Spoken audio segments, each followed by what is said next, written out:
তাহলে দুনিয়া ভোগ করছি আধুনিক এখনকার যুগ, আর নামাজ রোজা বন্দিগির কথা বললে কয় হুজুর অন কি আর এই যুগ আসেনি? এই অসভ্য কথা আখেরাতে টিকবে? এটা কথা বলেন না কেন? তাইলে আপনি আসিলেন এই যুগে, আপনার কাছে হিসাব চাইব নূহ আলাইহিস সালামের যুগের নাকি? তো তাহলে আপনি নূহ আলাইহিস সালামের যুগের কাহিনী কোন কি? আগের যুগ, সেই যুগ কি আর আছে? সেই যুগ থাকলেই কি না থাকলে আপনার কি তা? আপনি আসেন যখন হিসাব দিবেন তখন, আপনাকে তো এখনকার হিসাব দিতে হবে।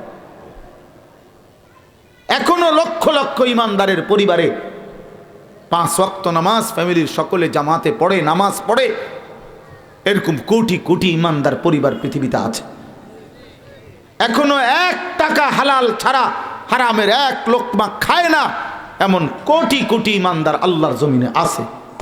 সব সিটার বাটপার সিটার সুদখোর হারামখোরের জন্য এই সূর্য ডোবে না, চাঁদ ডোবে না। আসমান আর জমিন আল্লাহ তাআলা, চন্দ্র সূর্যের আলো সিটার বাটপারের জন্য আল্লাহ তাআলা চালাচ্ছে না। রব্বুল আলামিন তার শুকরগুজার বান্দা, তার অনুগত বান্দাদের জন্যই সূর্য ওঠে, চাঁদ ওঠে, রাত আসে, দিন আসে। নয়তো বেনামাজির জন্য সূর্য ডোবে নাই। মাগরিবের নামাজ পড়তে হবে দেখে সূর্য ডুবছে। নাফরমানের জন্য রাত্র গভীর হয় নাই। এশা এবং তাহাজ্জুদ পড়তে হবে দেখা রাত্র গভীর হয়েছে। মুশরিক মুনাফিকের জন্য ভোরের আলো ফুটে নাই। ফজরের নামাজ পড়তে হবে দেখে সুবহে সাদিক হয়েছে। হুয়াল্লাযী জাআলাল লাইলা ওয়ান নাহারা খিলফাতান, এই যে পরিষ্কার কোরআনের আয়াত। আখিরাত, জান্নাত, জাহান্নাম এসব মালিকের ফয়সালা, আল্লাহ তাআলার ফয়সালা। আমরা মোল্লা মৌলবী এগুলো আমাদের দায়িত্ব হলো বলা, শতভাগ গুরুত্ব দিয়ে বলা। কারো জান্নাতের জিম্মাদারও আমরা না, জাহান্নামের জিম্মাদারও আমরা না,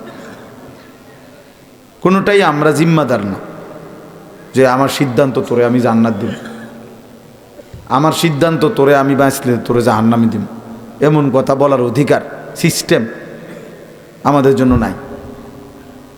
আমাদের দায়িত্ব শতভাগ গুরুত্ব দিয়ে পৌঁছিয়ে দাও। ইন আলাইকা ইল্লাল বালাগ। নবীজিকে আল্লাহ বলছেন, বন্ধু আপনার দায়িত্ব শুধুই কেবল শতভাগ পৌঁছিয়ে দাও, আর কিছুই নয়, আর কিছুই নয়।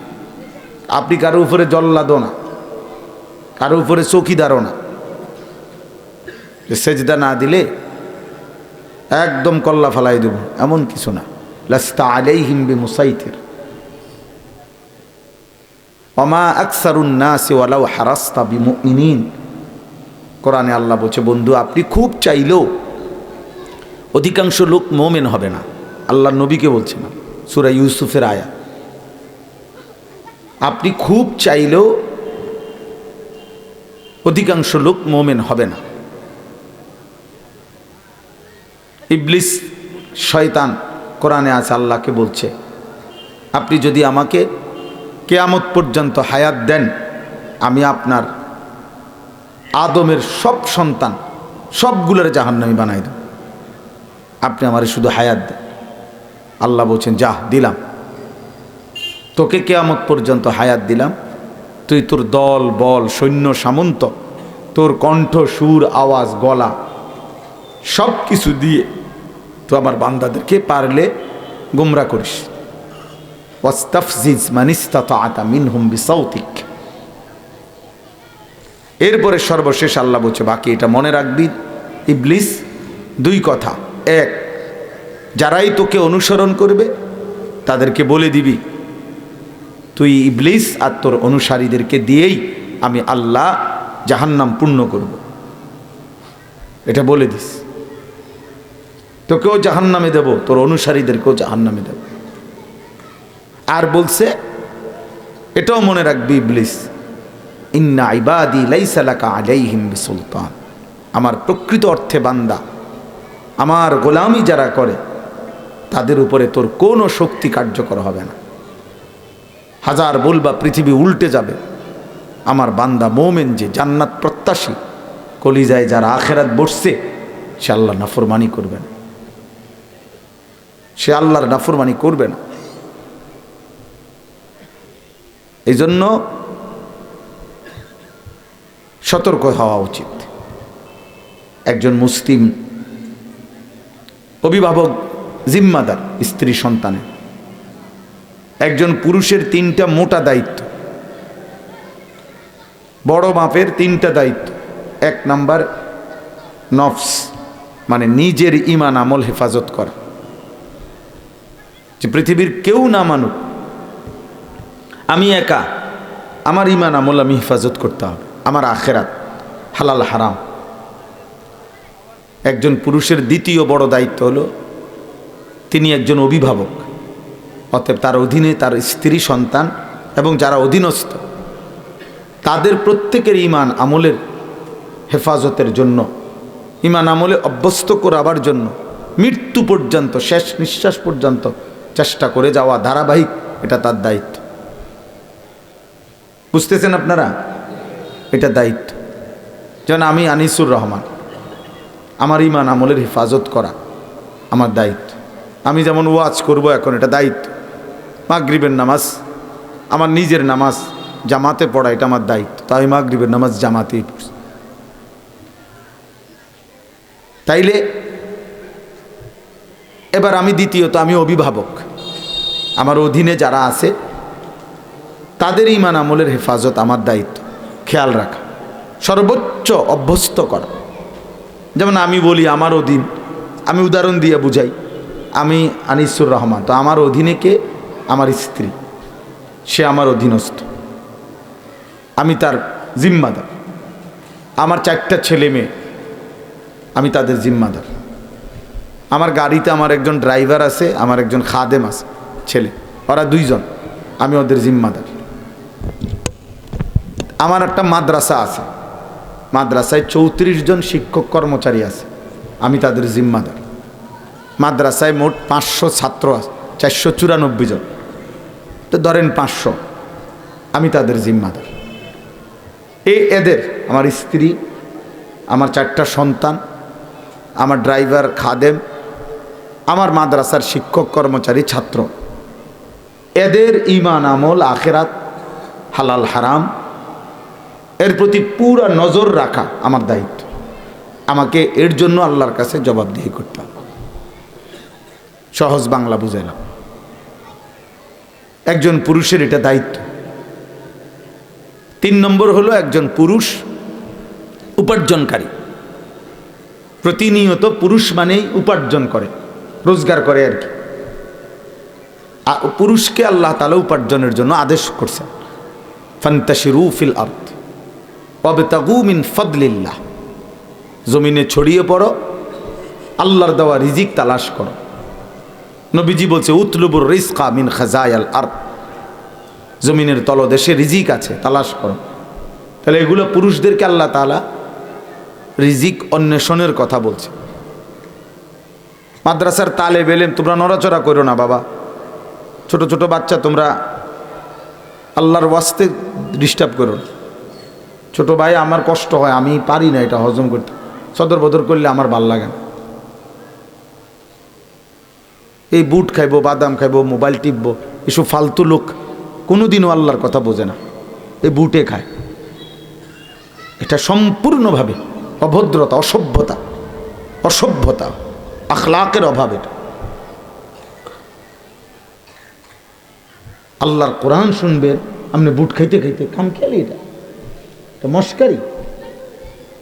আপনি কি ওয়াজের বক্তার ইন্টারভিউ নিতে আইছেন এনে যে চাই তামসা চাই, কিতা কয় চাই না, কিছু তো আমরাও জানি চাই না, এবারটা কিতা কি মস্কারি করতে আসছেন এনে?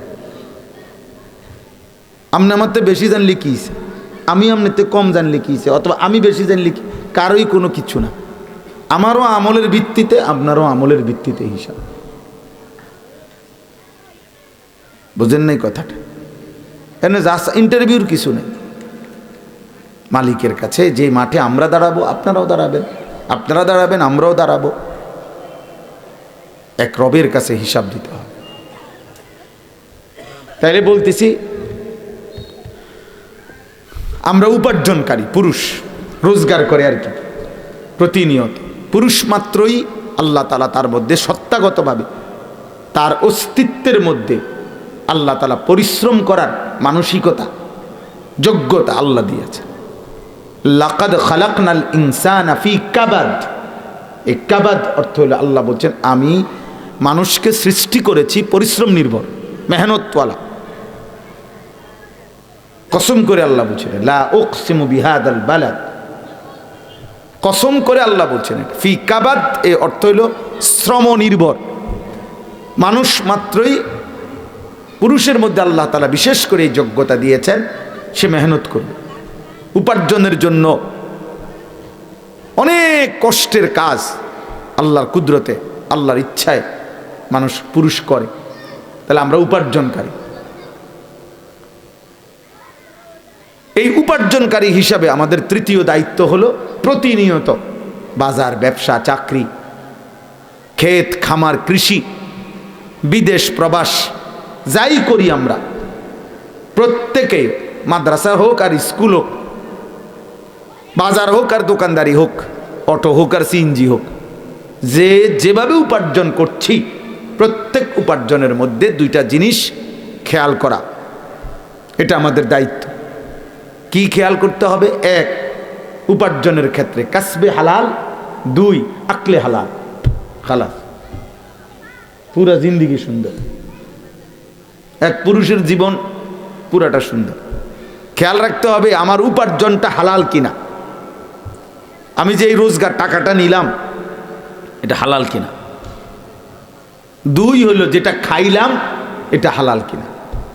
কাসবে হালাল মানে হলো হালাল উপার্জন, আর আকলে হালাল মানে হলো হালাল বক্ষণ, খাবার আর কি, খাওয়া।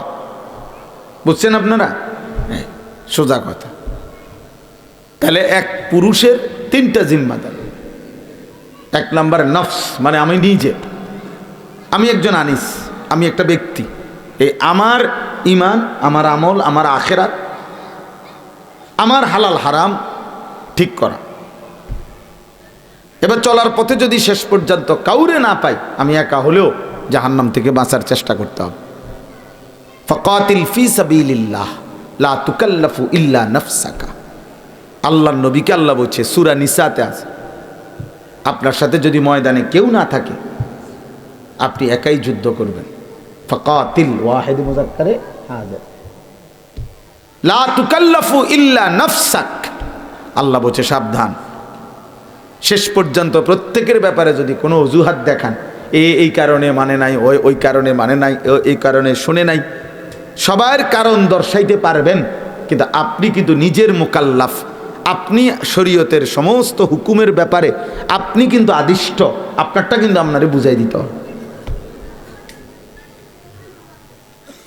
আমার সাথে কেউ ছিল না, এই জন্য আমি মসজিদে নামাজ পড়তে আসছি না, এইসব করলে হইতো না। কেউ নাই তো একা নামাজ পড়বেন, জামাতের লোক না নাই, নামাজ পড়ার লোক নাই, নামাজ পড়বেন আপনি। এই জন্য আমি নফস, আমি ব্যক্তি, আমার ইমান আমলের হেফাজত। দুই নাম্বার আমি কি বলেন, কি দ্বিতীয়টা কি বলেন না? দ্বিতীয়টা আমি, আমাদের দ্বিতীয় দায়িত্ব কি? অভিভাবক। বলেন অভিভাবক, অর্থাৎ আমার অধীনে যারা, সরাসরি আমার অধীনে কি যারা, তাদের ইমান আমলের হেফাজত। তাহলে এখন একটা ছেলে, একটা মেয়ে, একজন স্ত্রী যার অধীনে আছে, তাদের ব্যাপারে একজন মুসলিম অভিভাবক হিসাবে দায়িত্ব তো খাট ফালং না, সোফা ফার্নিচার না। কিস্তিতে পারেন, সুদে পারেন, যেমনে পারেন টাকা লইয়া বিদেশ পাঠানো, এটা দায়িত্ব না। যেটা আপনার দায়িত্ব না, আপনি কেন দায়িত্ব নিলেন? আপনার হালাল টাকা দিয়া ফুতেরে বিদেশ পাঠানোর সামর্থ্য নাই, আপনি কেন এই জিম্মাদারি নিলেন? আপনার হালাল টাকা দিয়া বিল্ডিং করার সামর্থ্য নাই, আপনি কেন বিল্ডিং করার জন্য পেরেশান হইলেন? তাহলে এটা জরুরি। স্ত্রী সন্তানের ব্যাপারে দায়িত্ব কি আমাদের, এই ছোট্ট এই কথাটা যদি আমরা বুঝতাম, সমাজ অনেক সুন্দর হইত। দুঃখের বিষয় হলো দায়িত্ব কিন্তু আদায় করে, সংসারের সমস্ত ঝামেলা, এই 10 টাকার দৈন্য ভাতা পর্যন্ত এই বেচারা পুরুষ কিনে আনে, বেচারা 10 টাকার ধনিয়া পাতাটাও কিনে আনে, 1 কেজি লবণ দরকার ওইটাও কিনে আনে, সমস্ত ঝামেলা সহ্য করে সে। কেন? আমার সংসার। আমার সংসার কি হুজুর আমি হালা দিতার মুড়ি টাইনা পারি, খুঁজা পারি, যেমনে পারি। তা তো এই যে দায়িত্ব, বিবি বাচ্চার ভাত মাছ ফার্নিচার প্রসাধনী আসবাবপত্র টাকা পয়সার ক্ষেত্রে তার চাইতে বড় জিম্মাদারি তো ছিল ওদের ঈমান আমলের ব্যাপারে। তো এই দায়িত্বটা আপনি নিজের কাঁধে নিচ্ছেন না কেন? আপনি না মুসলমান? আপনি না মুসলমান? তা আপনি মুসলমান হিসেবে আপনার প্রথম দায়িত্ব, আপনি বউ বাচ্চার ঘর সংসার করতে তো মানা করে নাই, কিন্তু আপনি কাজটাকে বন্টন করেন। এখন মনে করেন মাগরিবের ওয়াক্ত হয়েছে একটু আগে, আমার মাগরিবের পরে ওয়াজ, এখন আমার দায়িত্ব কি এটাকে সেটিং করা, যে আগে আমি ওয়াজ শেষ করে লই, এরপরে 7:30টার দিকে আমি মাগরিব পড়বো নাকি? কথাটা আমার দায়িত্বটা কি? আমাকে আমার কাজটা সিরিয়াল করে দিতে হবে, যে আমি আগে নামাজ পড়বো, এরপরে আমি কি করব? বয়ান করব। তাহলে আপনি কাজ করেন, সংসার করেন, বাজার করেন, ব্যবসা করেন, হার লাইনে যা মন চায় করেন, কিন্তু স্ত্রী সন্তানের ব্যাপারে মাথার ঘাম পায়ে ফেলে আমরা যে ঘর সংসার ফার্নিচার খাট পালং সোফা আসবাবপত্র গহনা অলংকার রেজিস্ট্রেশন ফি ফর্ম ফিল আপের টাকা বইয়ের টাকা খাতার টাকা কাগজের টাকা কলমের টাকা এত মুখী ঝামেলা আমরা সহ্য করতেছি, পোহাইতেছি, কোনো না কোনোভাবে ব্যবস্থা করছি, তো এদের নামাজ রোজা আখেরাত পাক পবিত্র হালাল হারাম এইটা জিম্মাদারি কার? এই দায়িত্ব টাকা আজরাইলের নাকি? তাইলে তাই এই কথাটা আমরা বুঝাইতে পারি না। কয় হুজুর আমার যা করার করে দিছি, গদ দুয়ার একটা নুনের বাড়ি পর্যন্ত কিনা দিছি, বিয়ে করব কইছে বিয়ে করাই দিছি, বিদেশ যাইব কইছে বিদেশ পাঠাইছি, যা করার হুজুর আমি করছি। এবার যদি আল্লাহ খোদা না মানে নমাজ রোজা না করে আমি কিরতাম না, আপনি কিরবেন? আপনি বই বন খাইবেন, চা দিয়া ভিজাইয়া খাইবেন বন, আপনার আর কাম কি? আপনি শুয়ে লাইবেন? আপনার তো কামে শেষ, আপনি তো গদ্দুয়ারে করে দিছেন। এই সমস্ত ফালতু কথা, এই সমস্ত নাফরমানি কথা বললে আখিরাত টিকবে না। সুন্দর সুন্দর কথা আর এই গপ মারন এগুলা সাদোয়ানে মানায়, হাসরের মাঠে মানাবে না। সুখের আলাপ ও দুনিয়ার হুজুরদের কাছে আপনি বলতে পারবেন, হুজুর বলেন তো, বুঝি তো, ঠিক তো, আমরা লেগেই তো কন, মানলে তো বালা ছিল, বোঝেন তো কিতা অনকে আর এই যুগ আসেনি, তো এই যুগ যেহেতু নাই আপনি মারা যান। কথা বলেন না কেন? আপনি মরেন না কা? আপনি ট্যাবলেট খাইয়ে মরে যান, যেহেতু ওই যুগ নাই এখন আর। আপনি দু ভাত খান এই যুগে আর নামাজের চিন্তা করেন এই যুগে। কথা বলেন না? নামাজের বেলায় বললে, আখেরাতের বেলায় বললে এই যুগ আর নাই। তো এখন যে গোস্ত খান, মাছ খান, টাইলস লাগাইলেন, বাথরুম করলেন ভিতরে, আগে তো এটা আসিল না। আগে বাথরুম টয়লেট বাড়ির ভিতরে নিয়ে আসিল, আলাদা ছিল না। আমি যে টুমচর মাদ্রাসায় ছিলাম 4র্থ শ্রেণীতে, জীবনের প্রথম স্কুল পাশ কইরা জিমদিগির প্রথম ভর্তি হয়েছি টুমচর মাদ্রাসায়, ক্লাস 4-এ 4র্থ শ্রেণী। ইয়াজ দাহুব ছোটবেলায় যে এই 4র্থ শ্রেণীর বছরে লজিং দিছে, আমি ছোট মানুষ, তারপরেও 3টা বাচ্চা প্রতিদিন পড়াইতাম, সকালে একবার সন্ধ্যায় একবার। ও টয়লেট যাই ছিল তখনকার সময়, কত সেই 92 সালের কথা। তো আপনার সুপারি গাছের ওই বাগান, এটার ভিতরে আমি রাত্রে কোনো সময় কানতাম, কয়েকবার ভয়ে যাইতে পারতাম। আমি কেমনে যাবো রাত্রে একা? আমার লজিংওয়ালা খুব ভালো ছিল, উনি আমারে হারিকেন দিয়া যদি প্রয়োজন হইতো অনেক দিন আদর করে আমারে বলছে তুমি আমারে কইবা, তো 2-1বার যখনই লাগতো কখনো ওনার সাথে নিয়ে যাইতাম। তো আজ আধুনিকতার কারণে আজকে এটা সবাই আমরা ব্যবস্থাপনা করছি,